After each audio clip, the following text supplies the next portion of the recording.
का स्वागत है। आज मैं आपको बताना चाहूँगी कि आप हमेशा अपने लिए जिए। आप कोई क्या कहता है, कोई क्या नहीं कहता है, इसकी परवाह बिल्कुल मत करें।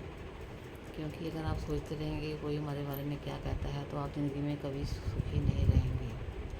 क्योंकि संसार में कोई भी व्यक्ति ये नहीं चाहता कि दूसरा व्यक्ति खुश रहे। सभी एक दूसरे के बारे में, कुछ लोग एक दूसरे के बारे में अच्छा नहीं सोचते हैं। अगर हम लोगों की परवाह करते रहेंगे तो सारी उम्र हम कुछ नहीं कर पाएंगे, ना ही खुद को खुश रख पाएंगे, ना ही दूसरों के लिए कुछ कर पाएंगे। इसलिए हमेशा अपने लिए जियो। जो आपको अच्छा लगता है वो करो, जो अच्छा नहीं लगता है वो ना करो।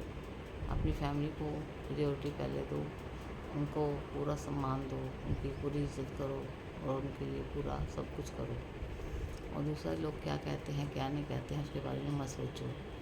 अगर आप दुखी हैं तो कोई आपको सपोर्ट करने नहीं आएगा, और आप सुखी होंगे तो लोग सोचेंगे कितना सुखी है, तभी लोग खुश नहीं होंगे। इसलिए अपने अंदर की बात अपने अंदर रखो और खुश रहो, और अपनी हेल्थ की तरफ ध्यान लगाओ।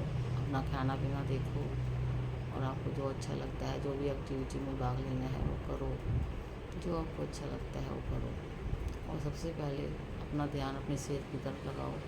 क्योंकि अगर हमारा शरीर स्वस्थ होगा तो हम सब कुछ कर सकते हैं।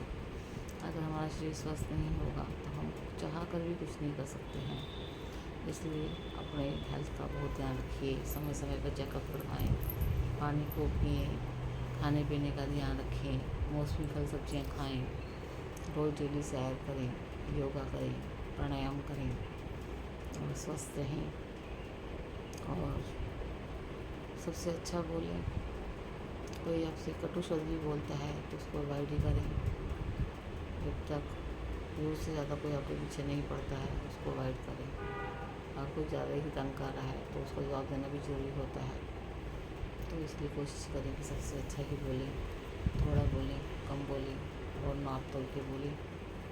भगवान ने हमें ज़िंदगी दी है, बहुत छोटी सी ज़िंदगी दी है, उसको हमें व्यर्थ की बातों में व्यतीत नहीं करना है। तो इसलिए हमेशा जहाँ ज़रूरत हो वहीं बोलें, और जहाँ ज़रूरत हो वहीं जाएं। क्योंकि किसी के पास ज़्यादा बैठेंगे, चुगली होगी, निंदा होगी, तो साथ में आप भी शामिल हो जाओगे। क्योंकि ऐसा तो है नहीं कि कोई चुगली कर रहा है तो आप शांत रहोगे, कुछ ना कुछ आपके मुँह से भी निकल ही जाएगा। इसलिए हमेशा ऐसे लोगों की संगति में रहो जो कि आपको अच्छी बातें बताए, अच्छे विचार दे। तो ऐसे लोगों की संगति में रहना बहुत ज़रूरी है। हम लोग क्या करते हैं कि दूसरों के बारे में सोचते हैं, दूसरा क्या कर रहा है, क्या कहेगा, हमें उसकी परवाह करनी नहीं चाहिए। दूसरा कहता है उसको कहने दो। लोगों ने तो भगवान तक को नहीं छोड़ा, तो हम क्या चीज़ हैं। जब भगवान इतना कुछ लोग सबके लिए करते हैं, इतने आशीर्वाद देते हैं, लोग तो उसको भी नहीं छोड़ते हैं। तो लोगों के बारे में बिल्कुल मत सोचें। अपने बच्चों का ध्यान दें, बच्चों का कैरियर की तरफ ध्यान दें। बच्चे पढ़ रहे हैं नहीं पढ़ रहे हैं उनका पूरा ध्यान रखें। क्योंकि बच्चों की उम्र बिगड़ने की भी होती है, तो अगर आप ध्यान रखेंगे तो बच्चे गलत रास्ते में नहीं जाएंगे। इसलिए कोशिश करें अपने बच्चों को देखें, अपनी फैमिली को देखें। सबसे पहली फैमिली प्रायोरिटी की, उससे बड़ी प्रायोरिटी जो होती है वो फैमिली की होती है। अगर हमारा परिवार सही है तो हमें सब कुछ अच्छा लगता है, अगर परिवार सही नहीं है तो हमें कुछ भी अच्छा नहीं लगेगा। इसलिए हमेशा अपने परिवार का ध्यान रखें, अपने बच्चों का ध्यान रखें, अपने हेल्थ का ध्यान रखें, बच्चों की हेल्थ का ध्यान रखें। क्योंकि वो आने वाले देश का भविष्य है। और खाने में दोपहर का खाना आप अच्छी तरह से खाएं, राजाओं की तरह रोटी खाएं, चावल खाएं, सब्जी खाएं, सलाद खाएं। आजकल हम आए हुए हैं, उनको शुगर नहीं है, वो हम खा सकते हैं। तो इस तरह से आप हेल्दी चीज़ें खाएंगे तो आपको मन भी प्रसन्न रहेगा। दूसरा ये है कि हम योगा प्राणायाम करते हैं तो हमारे दिमाग का डिप्रेशन जो होता है वो भी दूर होता है।